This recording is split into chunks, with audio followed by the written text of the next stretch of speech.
Welcome back to the Contrarians, everyone. I'm Tim Durling with Martin Popoff. Martin's in the hot seat today, and this is a relatively new series that we've started. We've been calling the channel the Contrarians. They've been calling it Contrarian since the beginning. This one is a little twist on the definition of what it is to be a Contrarian album. This time around, it's not our opinion on any given album that's Contrarian. It's the album itself. So on this episode, Martin's going to talk to you about Accept's most Contrarian album, the album that is so sonically, philosophically different from the rest of the catalog.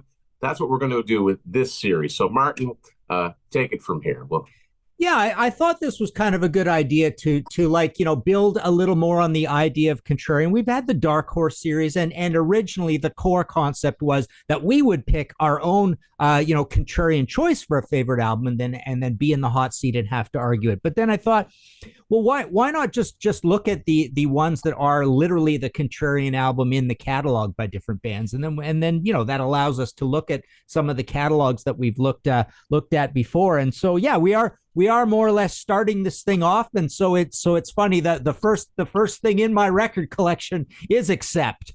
So we are literally right at the beginning of the catalog, or the record collection, to look at this stuff. Maybe AC/DC will be coming soon. Although Tim and I discussed, we've been going through some of these bands, and I think the beauty of this concept as well is that there are bands that don't really have a Contrarian album or enough to possibly do a show on. So yeah, that's going to be kind of the discussion through here. So, starting with Accept, I think there's a pretty clear choice for the band's most Contrarian album, and it is, let me take it out of the jewel case here, it is essentially the band's second album. That's one of the album covers they came up with. There's a variation to that, and then the original from Germany has them like crammed upside down in this little phone booth thing. It doesn't make a lot of sense, but and to complicate matters more, this album's originally called I'm a Rebel, but it was called Accept in North America, and it was the first offering in North America. So this actually is the first Accept album I ever got, but it is the band's second album. So that's the key thing here.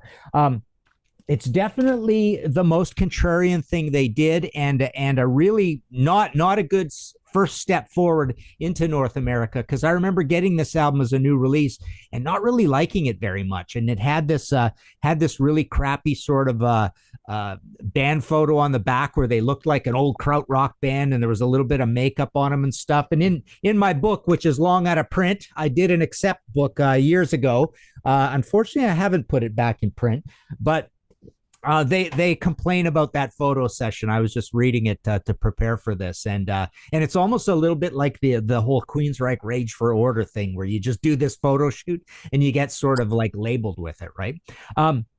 So the interesting thing about this Accept album is that, okay, so their very first album was Accept.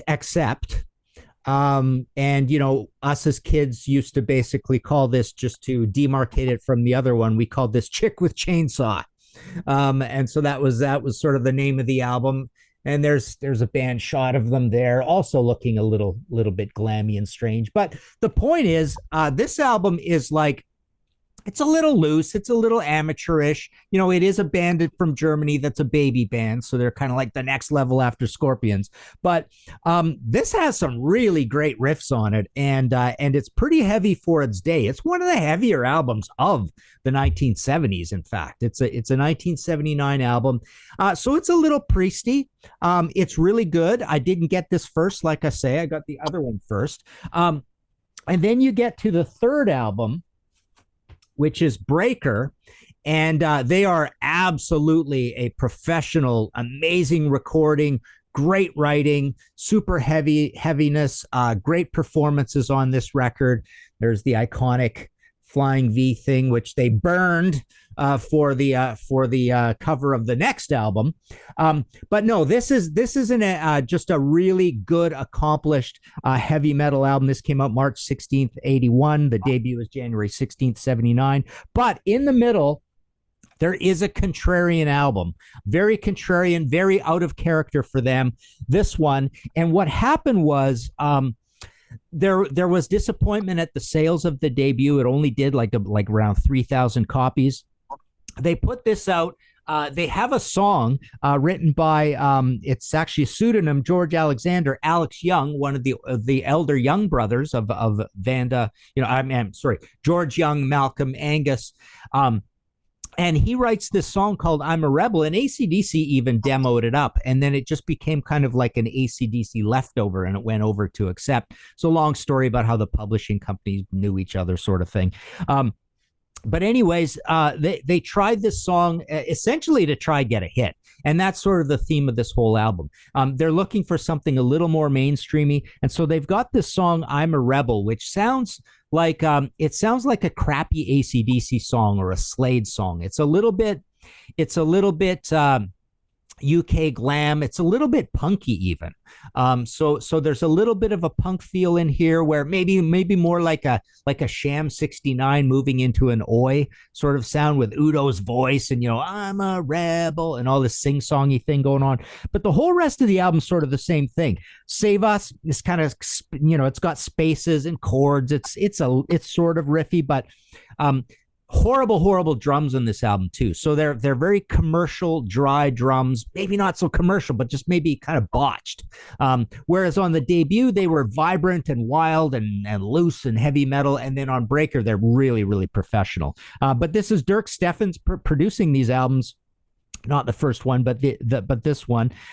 He's the ex-guitarist from Birth Control, but he does this in the next one, and so very different sounds. But this album also has a couple of ballads on it and only has 8 songs on it. So it's got No Time to Lose with Peter Baltes, the bass player, singing on it. So it's not even Udo singing, and you could really, really tell. It's got a song called Thunder and Lightning, which is clunky and sort of like a stiff shuffle, which is out of character from the debut or from Breaker. Over to side 2, you've got China Lady, which is more kind of chords. This one's actually pretty cool, kind of good. But even if you stuck this song on the debut or Breaker, it would sound simple or simplistic, right? I Want to Be No Hero, again, is in that Sham 69 sort of punk thing range. And The King is another ballad sung by Peter Baltes. Do It is got like this 4 on the floor beat. So again, trying to see if Accept, could be like that band right next to them in the record collection, AC/DC, or like Crocus from Switzerland, right? So you've got this sort of AC/DC loving thing going on continental Europe, right? So there you go. You've got these 8 songs. None of them are very sophisticated like Judas Priest, and yet the band was like that on the debut, where they say, these are songs we had for a while. The second one was very hasty, and it had this idea of this commercial panic. And then once the second album, they're smart enough musicologists and music guys and guys in this band that they realized that this is not a direction they wanted to go in. It wasn't a success either. And then they get on to Breaker, they get on to Restless and Wild and Balls to the Wall, and they're really off to the races with some super high quality heavy metal at that point. But yeah, I'm a Rebel, the second album, call it I'm a Rebel, call it Accept, 1980. Definitely this is Accept's Contrarian album. So I don't know if you got anything to add on that, Tim, but not being overly familiar with Accept, but enough to know that when you say punk and sloppy and unprofessional, none of those superlatives seem to apply to my understanding of Accept, which is the super pristine German metal machine.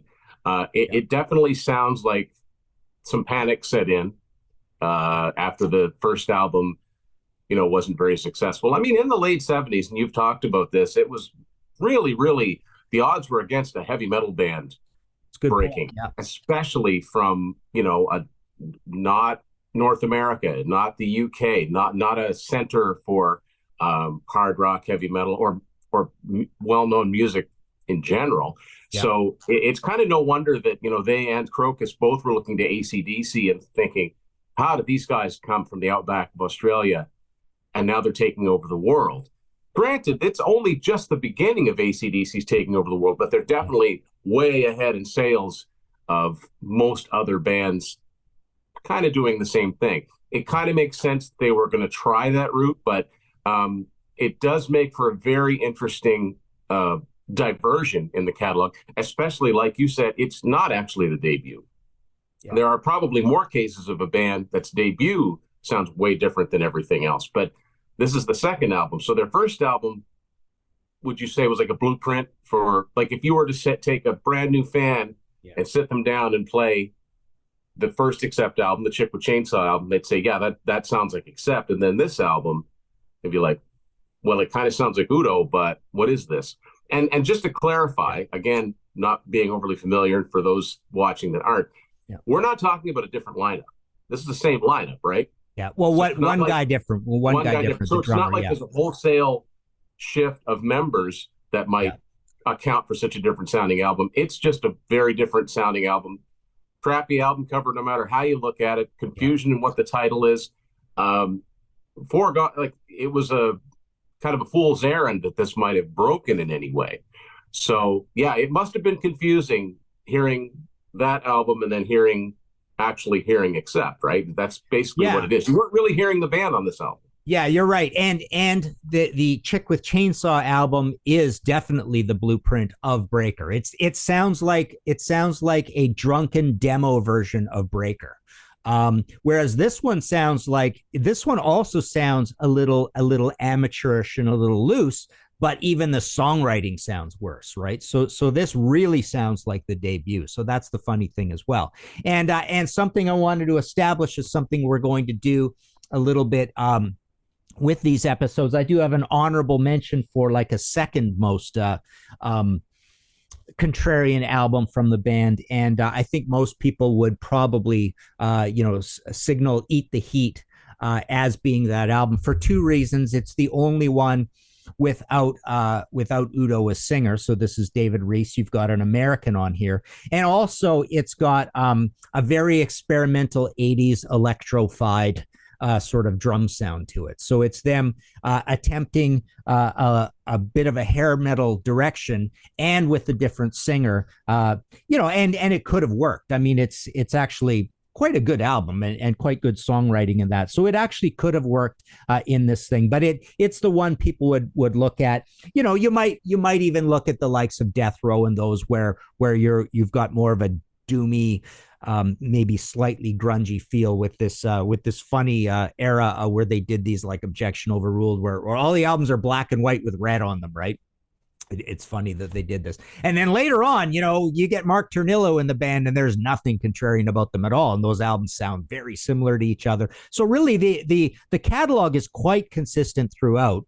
But yeah, a very compelling choice for the band's most contrarian album is that first Accept. So there you have it, folks. I mean, let us know what you think of this concept, whether we've picked the right Accept album as the most contrarian.